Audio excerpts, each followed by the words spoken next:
phobia session, phobia of bird, and she's now feeding the birds.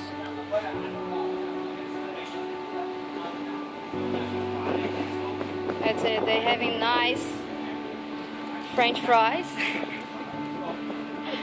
And Kylie's a nutritionist, you know, she shouldn't be feeding them chips, but for the purpose of knowing that she has now overcome her challenge with birds. How does that feel? Feels good. Feels I good? can't believe I'm doing this. Have you ever been able to do this before?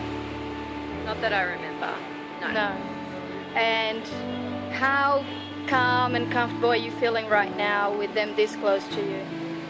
I am feeling a million times more comfortable than what I would have been about 2 hours ago.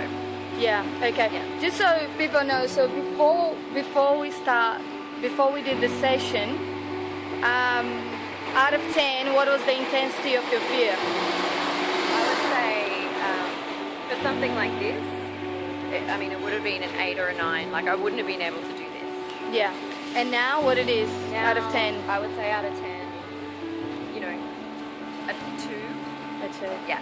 You happy with a 2? Yeah, absolutely. Yes. Yeah. Okay. Are you going to enjoy your afternoon at Darling Harbour this afternoon? Yes, I am. Yeah. Surrounded by seagulls. Yes. They're not even going to bother me. Oh, thank you. Thanks, Michelle. Thank you.